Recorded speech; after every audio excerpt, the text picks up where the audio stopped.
Welcome into Soapbox Tonight, the show where we try to make sense of the world and occasionally, just occasionally, we stare at it a little bit, blink twice, and ask what on earth is going on.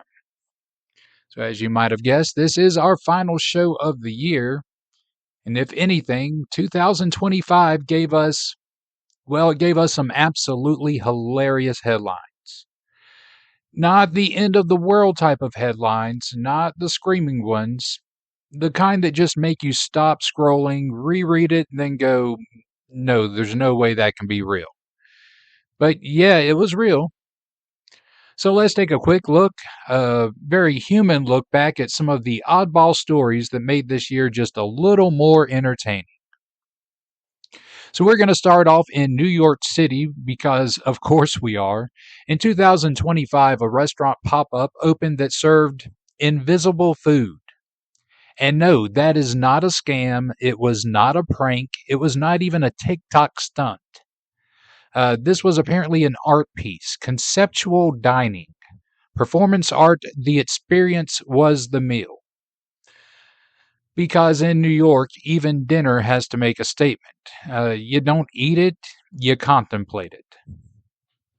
Artificial intelligence, because in the year 2025, some outlets decided to experiment with AI generated news anchors. Now, after a very short run, they quietly pulled the plug on this because it turns out AI still struggles with one very crucial skill in broadcasting, that is being normal on camera. The AI wasn't fired for spreading gossip, they weren't fired for bias, they were fired for being unsettling. And quite frankly, that's also how some human anchors get fired. And another restaurant was in the headlines as well. It simply had enough, and after some severe storms and flooding, the restaurant simply floated away. It drifted nearly 300 miles. That's right, 300 miles. In 2025, even the restaurants were so desperate to leave town that they had to take to the open water. And then, of course, we had to find us a headline for 2025 that came from Florida. In Florida, a criminal investigation, police received some rather unusual help. There was a parrot.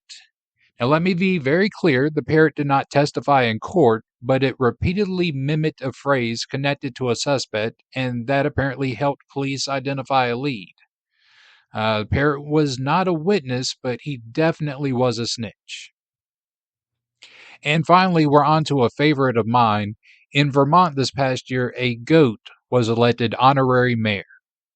Yes, an actual goat. His name was Lincoln, a Nubian goat. He won a community election. He was sworn in, wore a sash, and immediately relieved himself on the floor of town hall. And honestly, it's probably still not the worst thing a mayor did in 2025.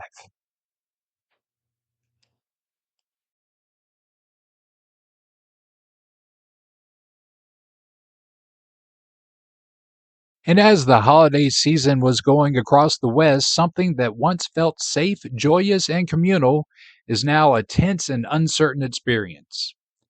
Families heading to Christmas markets, New Year's Eve celebrations, and even shopping malls are finding themselves under the shadow of heightened security, armed police, and ever present vigilance. What was once a festive season has, in far too many places, become a front line in a cultural and ideological battle. This is not alarmist rhetoric. It's the reality we are living. Across Europe, North America, and Australia, authorities have had to intervene multiple times to prevent attacks or respond to incidents targeting public gatherings. In Germany, plots against Christmas markets have repeatedly been uncovered, including arrest of individuals planning vehicular attacks. Across the UK, there have been coordinated protests and intimidation campaigns that have disrupted holiday events, sometimes shutting them down entirely. And right here in the US, similar demonstrations are increasingly becoming common, creating tension and fear in public spaces.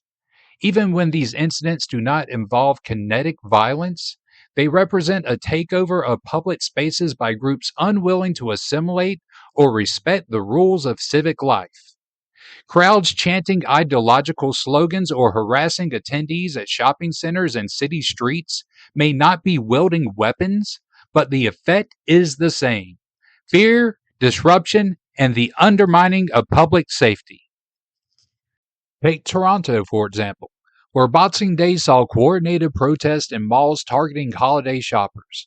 Or consider incidents in New York and across the UK, where similar campaigns have become increasingly common during the Christmas season. These are systematic acts of intimidation designed to assert ideological control over public spaces.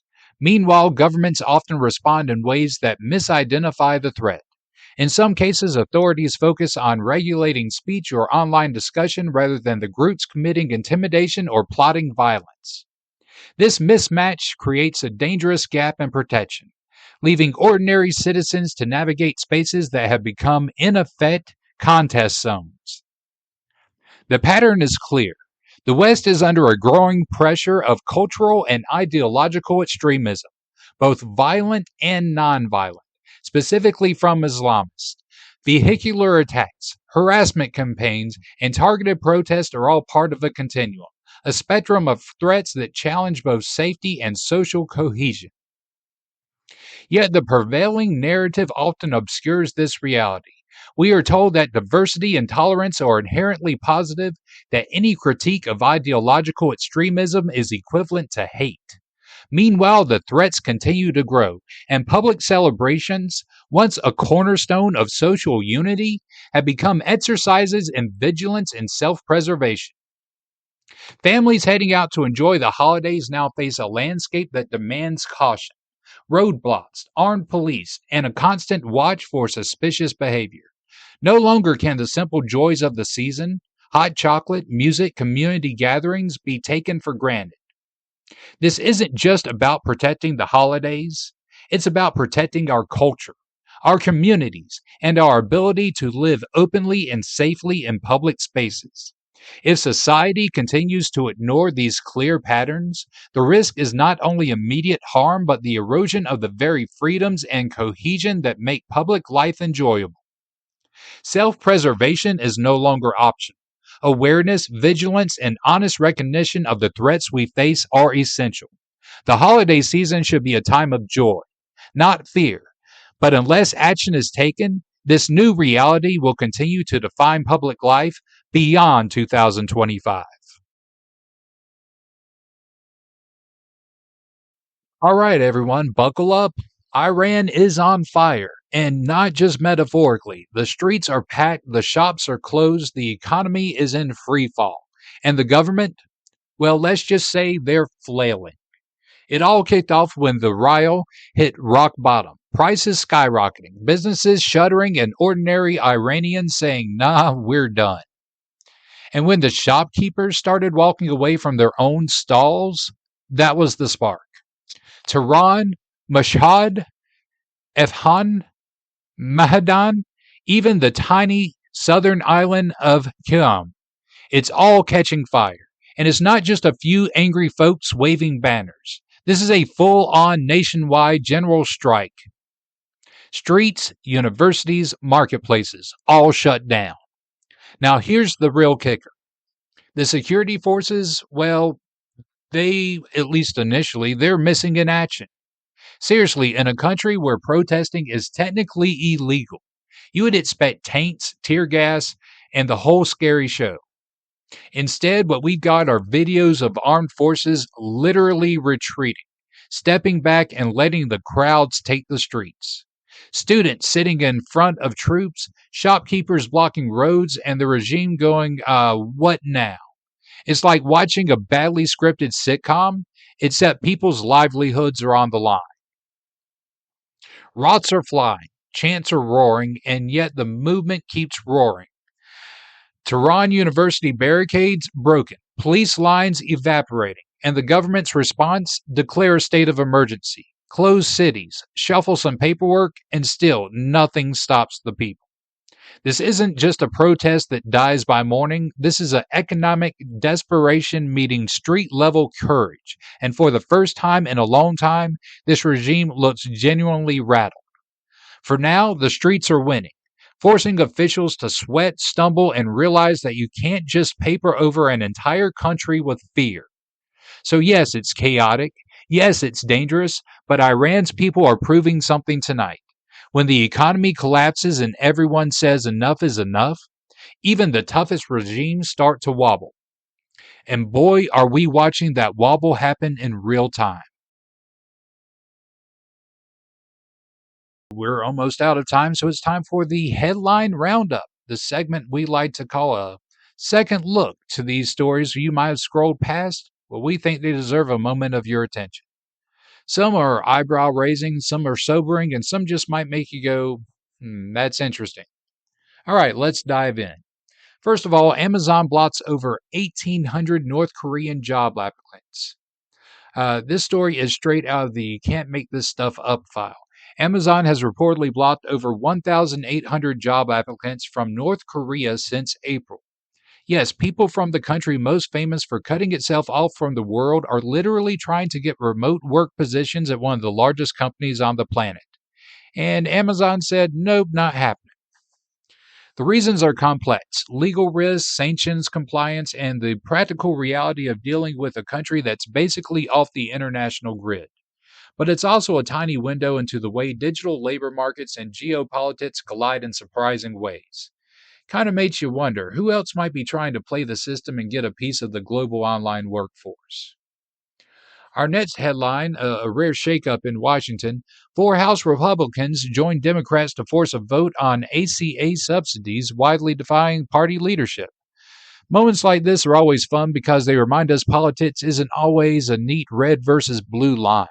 Sometimes it's red, blue, and wait, what just happened? The big question is whether this will make any real difference to Americans' health coverage or if it's just another flash in the pan. Either way, it's worth noting these are the kind of moves that slip under the radar if you're just scrolling through the headlines. Our third one comes from the UK. Over in the UK, police have charged 2 men with attending a Hezbollah terrorist training camp. Don't let the brevity of this headline fool you. It's a reminder that extremism isn't just a far off problem. Networks and radicalization can take root anywhere, and law enforcement keeps a close eye on these developments. A sobering note, but an important one for context on the global and local security landscape. And the FBI has expanded its probe into the Minnesota daycare fraud. Back on home soil here, the FBI has expanded a Minnesota daycare fraud investigation after a viral video drew public attention. This kind of story is perfect for a deeper dive another week, maybe. Small town corruption, public outrage, federal involvement. It has all the drama and how did this even happen energy that makes you stop scrolling and pay attention. We'll keep an eye on this one for sure. And finally, a little bit of a cautious positive economic note. New government data shows that U.S. home prices increased, but by the smallest amount that we have seen year over year since 2012. So, yes, prices are still rising, but at least it has slowed a lot. This is not a booming market, but it does hint at some stability after years of volatility. For buyers, sellers, and anyone keeping an eye on the housing market, it's a subtle reminder that while growth isn't roaring, the worst of the swings might just be behind us. Bear in mind that word might is doing a lot of heavy lifting. And so that's our look at the headline roundups for this week. 5 stories maybe you shouldn't just scroll past. Sometimes the headlines that seem small or odd at first glance, well, they end up telling a bigger story of what's happening in the world. Thanks for listening to us this week on Soapbox Tonight. It's been a wonderful year. We hope you keep questioning, keep looking a little closer, and we'll see you in the next weeks and in 2026. Happy New Year.